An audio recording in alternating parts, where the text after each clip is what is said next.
Davos. Hopefully everybody saw that we are having conversations here. Hopefully everybody agrees. There are some conversations that we may disagree. There's many conversations that we may have agreed, but through those conversations, and I think today's result with a peace agreement earlier today, the World Economic Forum is here to have those conversations, to have understandings, and also resolution. So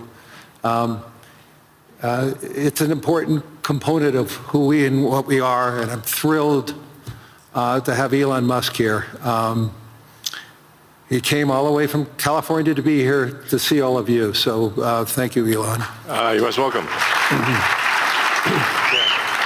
I heard about the formation of the Peace Summit, and I was like, is that PIEC? You know, a little piece of Greenland, a little piece of Venezuela. we got one. All we want is peace. Okay, I'm going to, as I said, I'm a pretty proud CEO of BlackRock since we went public. The compounding return of BlackRock to our shareholders was 21%. Since Elon took Tesla public, his compounded return is 43%. This is just another advertisement for everybody, especially for Europeans. This is why more citizens should be investing with growth, investing with their countries. Imagine if a lot of pension funds invested with Elon when Tesla went public, and how much return with all the pension funds that invested side by side with Elon and the growth. So a spectacular return. There's very few companies. Well, I don't think there's any other company as large as Tesla today that has that compounded return. So congratulations. Oh, thank you. It's a good measurement. Well, we have an incredible team at Tesla, and that's the reason. So I want to get into the dirt, the meaningful component about technology, the possibilities. I want to talk about AI and robotics, energy, space, and the progress ultimately coming down to engineering discipline, scale, execution. And few people, if not anyone, has the experience and the fortitude to confront these issues head on. Not just the ideas, but the execution across so many different technologies, Elon, and that's why I thought it was important for us to have this dialogue here in Davos. So you're presently building on AI, on robotics, on space, on energy, all at the same time. When you look across those efforts, what do they have in common from an engineering standpoint? Well, they're all very difficult technology challenges, but the overall goal of my companies is to maximize the future of civilization, like basically maximize the probability that civilization has a great future, and to expand consciousness beyond Earth. So if you take SpaceX, for example, that SpaceX is about advancing rocket technology to the point where we can extend life and consciousness beyond Earth, to the moon, to Mars, eventually to other star systems. And I think we should always view consciousness, life as we know it, as precarious and delicate, because to the best of our knowledge, we don't know of life anywhere else. You know, I'm often asked, are there aliens among us? And I'll say that I am one, but... Or you're from the future. They don't believe me. Okay. But I think if anyone would know if there are aliens among us, it would be me. We have 9,000 satellites up there, and not once have we had to maneuver around an alien spaceship. So I'm like, I don't know. Bottom line is, I think we need to assume that life and consciousness is extremely rare, and it might only be us. And if that's the case, then we need to do everything possible to ensure that the light of consciousness is not extinguished, because we're effectively, the way I view it is, the image in my mind is of a tiny candle in a vast darkness, a tiny candle of consciousness that could easily go out. And that's why it's important to make life multiplanetary, such that if there is a natural disaster or a man-made disaster on Earth, that consciousness continues. That's the purpose of SpaceX. Tesla is obviously about sustainable technology, and also at this point we've sort of added to our mission sustainable abundance. So with robotics and AI, this is really the path to abundance for all. If you say, people often talk about solving global poverty, or essentially how do we give everyone a very high standard of living. I think the only way to do this is AI and robotics, which doesn't mean that it is without its issues. I mean, we need to be very careful with AI. We need to be very careful with robotics. We don't want to find ourselves in a James Cameron movie, Terminator. He's great movies, love his movies, but we don't want to be in Terminator, obviously. But if you have ubiquitous AI that is essentially free or close to it, and ubiquitous robotics, then you will have an explosion in the global economy, an expansion in the global economy that is truly beyond all precedent. Elon, can that expansion be broad? Yes. Or is it narrow? And how can that be created? How can it broaden the global economy? Yeah, a way to think of it is that if you have a large number of humanoid robots, the economic output is the average productivity per robot times the number of robots. Right. And actually, my prediction is in the benign scenario of the future that the robots will actually make so many robots in AI that they will actually saturate all human needs. Meaning you won't be able to even think of something to ask the robot for at a certain point. There will be such an abundance of goods and services because my prediction is there'll be more robots than people. So, but how do you then have human purpose in that scenario? Yeah, nothing's perfect, but it is a necessary. You can't have both. You can't have work that has to be done and amazing abundance for all.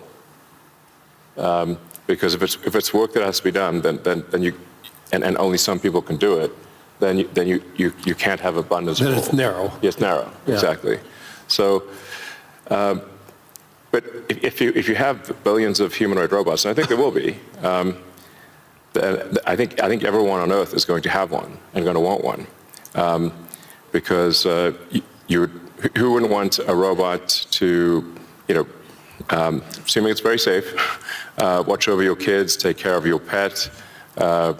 If you have elderly parents, a lot of friends of mine have said they have elderly parents. It's very difficult to take care of them. Expensive. Yeah, it's expensive, and there just aren't enough people to take care of there aren't enough young people to take care of the old people. Right. So if you had a robot that could take care of and protect an elderly parent, I think that would be great. That would be an amazing thing to have. I think we will have those things. So, overall, I'm very optimistic about the future. I think we're headed for a future of amazing abundance, which is very cool. And definitely, we are in the most interesting time in history.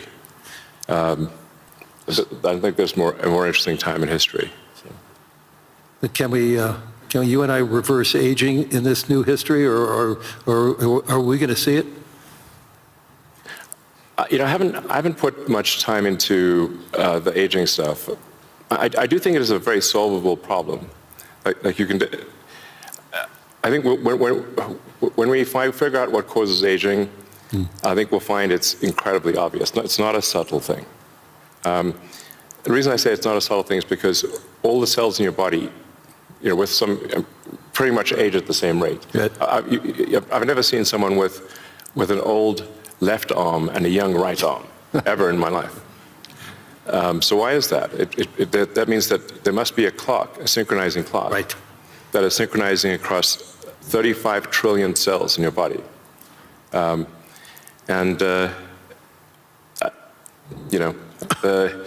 There is some benefit to death, by the way.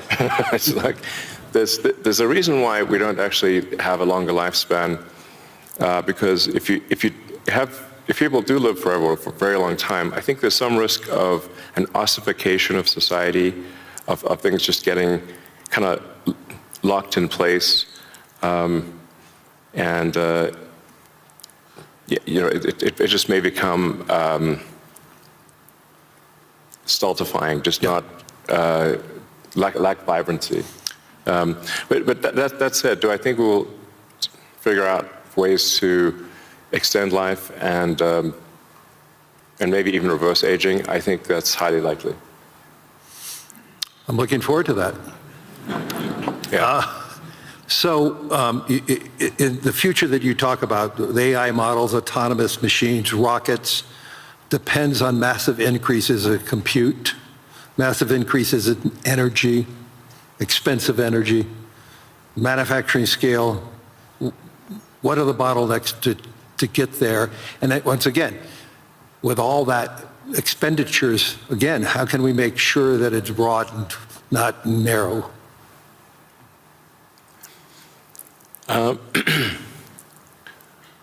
I just think the natural thing is it's going to be very broad, because AI companies will seek as many customers as they possibly can, and the cost of AI is already very low, and it's plummeting every year. I mean, the cost of AI is almost meaningfully changing on a month-to-month basis. There's open models now everywhere. Yeah. Yes, there's open models. And the open models only lag, they're maybe a year behind, Right. the sort of closed models. So I think the AI companies will seek as many customers as possible, which means they'll provide AI to the world. But the cost of getting to there, the compute, the chips, the fab, the powering, that to me, what are the those are huge. The limiting factor, yeah, I think the limiting factor for AI deployment is fundamentally electrical power. It's just, right, it's energy. Yeah. I mean, we're seeing the rate of AI chip production increase exponentially, but the rate of electricity being brought online is 3%, 4% a year, Yeah. max. Yeah. It's clear that we're very soon, maybe even later this year, we'll be producing more chips than we can turn on. Except for China. China's growth in electricity is tremendous. They're building 100 gigawatts of nuclear as we speak. Actually, solar is the biggest thing yeah. in China. So I believe China's production capacity on solar is 1,500 gigawatts a year, and they're deploying over 1,000 gigawatts a year of solar. Now, for continuous solar load, you divide that by roughly, 4 or 5. Call it that's around 250 gigawatts of steady state power paired with batteries. And that's a very big number. That's half of the average power usage in the U.S. Right. So U.S. power usage on average is 500 gigawatts. China, just in solar, in solar that can provide steady state power and batteries, can do half of the U.S. electricity output per year just with solar. Solar is by far the biggest source of energy. And actually, when you look beyond, or even on Earth, but certainly beyond Earth, the sun rounds up to 100% of all energy. This is an important thing to consider. So the sun is 99.8% of the mass of the solar system. Jupiter is about 0.1%, and everything else is miscellaneous. Now, even if you were to burn Jupiter in a thermonuclear reactor, the amount of energy produced by the sun would still round up to 100%, because Jupiter is only 0.1%. If you teleported 3 more Jupiters into our solar system, and burnt 3 more Jupiters, and everything else in the solar system, the sun's energy would still round up to 100%. So it's really all about the sun.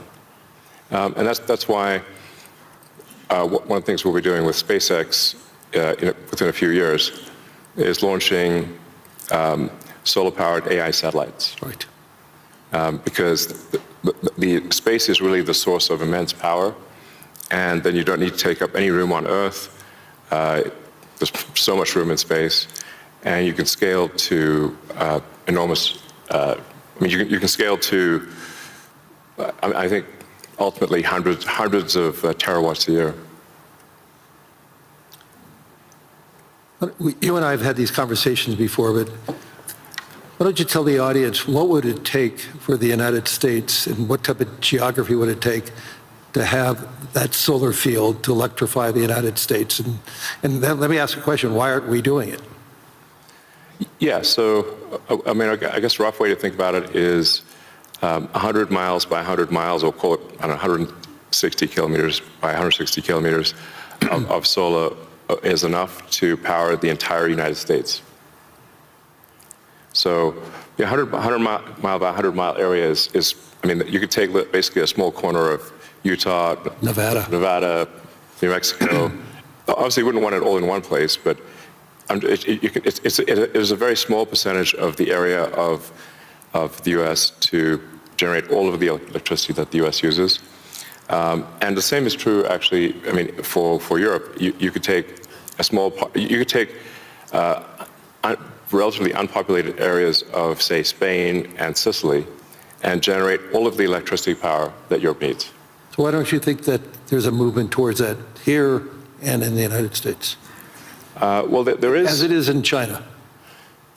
Well, unfortunately, in the U.S., the tariff barriers for solar are extremely high, and that makes the economics of deploying solar so artificially high, because China makes almost all the solar, What would it take for Europe or the U.S. to build it commercially, if it's that scale? Yeah, I think. Well, I can tell you what we're going to do, at SpaceX and Tesla is we're building up large-scale solar. Right. So the SpaceX and Tesla teams both separately are working to build to 100 gigawatts a year of solar power in the U.S., of manufactured solar power. That'll probably take us, I don't know, about 3 years or something. But these are pretty big numbers. I'd encourage others to do the same.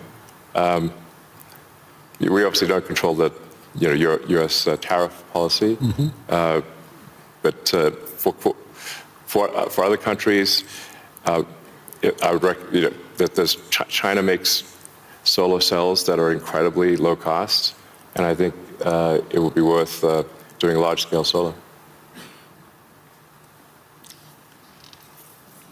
So I know you're going to be having a couple of big announcements on robotics and what it can do. I mean, when I went to the factory, you showed me those robots. Yeah.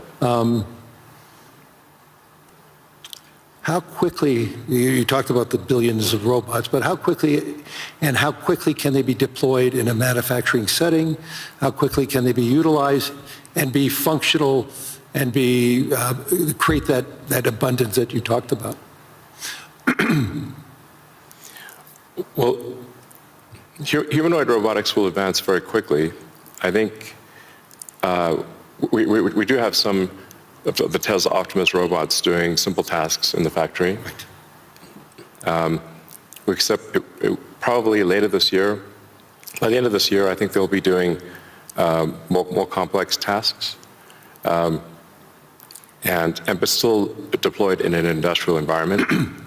And probably sometime next year, I'd say that by the end of next year, I think we'd be selling humanoid robots to the public. That's when we are confident that it's very high reliability, very high safety, and the range of functionality is also very high. You can basically ask it to do anything you'd like. You're already seeing that in Tesla cars, the software changes that you're doing. And what is it, every quarter now, a software change that upgrades the ability of the robot within the car? Yes, the Tesla Full Self-Driving software, we update it sometimes once a week. Recently, some of the insurance companies have said that it is actually so safe, when Tesla Full Self-Driving is so safe that they're offering customers half-price insurance if they use Tesla Full Self-Driving in their car. And that can be monitored by the insurance company? Is that part of the agreement then? Yeah. I think self-driving cars is essentially a solved problem at this point. Right. And Tesla's rolled out a sort of robotaxi service in a few cities, and right. will be very, very widespread by the end of this year within the U.S. And then we hope to get supervised full self-driving approval in Europe hopefully next month. Really, that quickly? Yeah, and then maybe a similar timing for China, hopefully. I want to move to space because historically space is very capital intensive. It historically been done by governments. Obviously, SpaceX changed the whole model. But we've seen it slow to scale, and now I'm starting to see it ramping up in what you're doing and other things. Talk to us about the automation and AI, how it's changing the economics in building and preparing for us in operating in space. Sure. Well, the key breakthrough the major breakthrough that SpaceX is hoping to achieve this year is full reusability. So no one has ever achieved full reusability of a rocket, which is very important for the cost of access to space. We've achieved partial reusability with Falcon 9 by landing the boost stage. We've now landed the boost stage over 500 times. But we have to throw away the upper stage. The upper stage sort of burns up on re-entry for Falcon 9. So, and the cost of that is equivalent to a small to medium-sized jet. So, but with Starship, which is a giant rocket, it's the largest flying machine ever made. That's a rocket that you're using for the idea of going to Mars, right? Yeah, Mars and the Moon, as well as for high-volume satellite stuff. So, Starship, hopefully this year we should prove full reusability for Starship, which will be a profound invention because the cost of access to space will drop by a factor of 100 when you achieve full reusability. Right. It's the same sort of economic difference that you would expect between, say, a reusable aircraft and a non-reusable aircraft. Like if you have to throw your aircraft away after every flight, that would be a very expensive flight. But if you only have to refuel, then it's the cost of the fuel. And so that's really the fundamental breakthrough that gets the cost of access to space, we think, below the cost of freight on aircraft. So, you know, under $100 a pound type of thing easily. Wow. So it makes putting large satellites into space very low, very cheap. And then when you have solar in space, you get 5 times more effectiveness, maybe even more than that, than solar on the ground, because it's always sunny. It's cold. And It's always sunny, so you don't have a day-night cycle or seasonality or weather, and you get about 30% more power in space because you don't have atmospheric attenuation of the power. Right. The net effect is solar is 5 times more, any given solar panel will do 5 times more energy in space than on the ground. Is there any capacity in doing that and then taking that power and bringing it back to Earth? Is there any way of doing that, or you're just taking that power and utilizing it for the needs, like building AI data centers in space? I think the case, it's a no-brainer for building solar-powered AI data centers in space, because as you mentioned, it's also very cold in space. If you're in the shadow, then it's very cold in space, just 3 degrees Kelvin. So you just have solar panels facing the sun, and then a radiator that's pointed away from the sun, so it has no sun incidence, and then it's just cooling. It's a very efficient cooling system. So net effect is that the lowest cost place to put AI will be space, and that'll be true within 2 years, maybe 3 at the latest. Wow. So looking 10 or 20 years out, how would you describe success with AI or space technology, and where do you see it? Are you more certain of what's going to happen in the next 3 years, or 5 or 10? I don't know what's going to happen in 10 years, but the rate at which AI is progressing, I think we might have AI that is smarter than any human by the end of this year, and I would say no later than next year. Wow. And then probably by 2030 or 2031, call it 5 years from now, AI will be smarter than all of humanity collectively. We only have a number of minutes left, but I want to humanize you for a second. So there's no speculation that you're joke about peace. Right. I want to. I would frame this question by: you are the most successful entrepreneur, industrialist in the 21st century, maybe beyond. I want to really get this. What inspired you? Who inspired you? What was the foundation of your curiosity?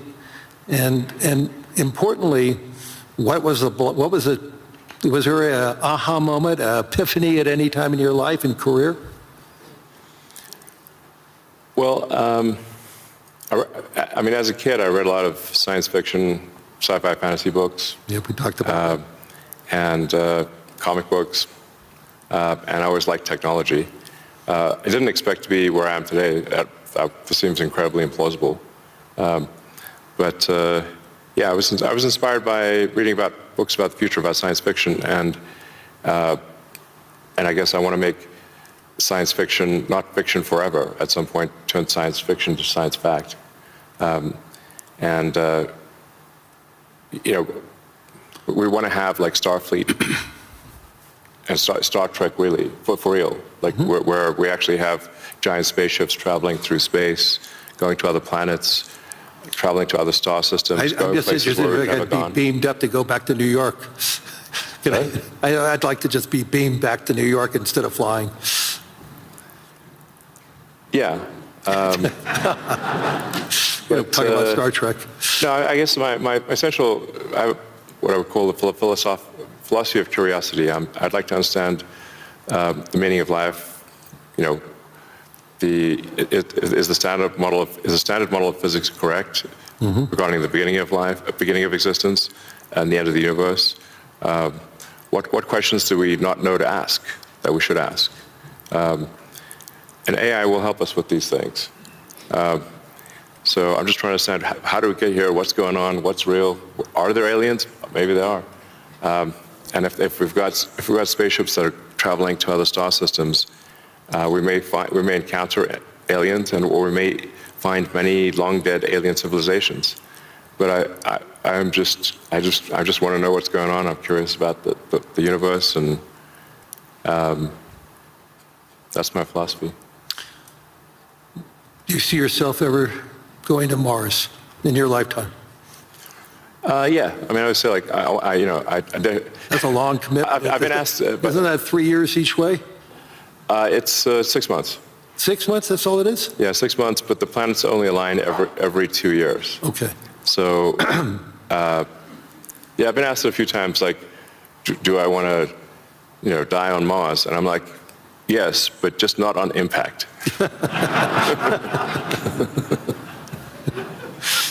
That's a good answer. Anyway, we're out of time. Hopefully everybody enjoyed this. There's so many myths around Elon Musk.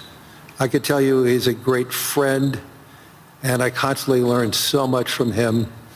And I'm totally inspired by what he has done. I've been inspired who he is, and I'm totally inspired by his vision of the future. And I don't think it's such a bad future, and I agree with his optimism. So Elon, thank you. Any last words? Well, I think my last words would be, I would encourage everyone to be optimistic and excited about the future. Good. And generally, I think for quality of life, it is actually better to err on the side of being an optimist and wrong rather than a pessimist and right. On that note.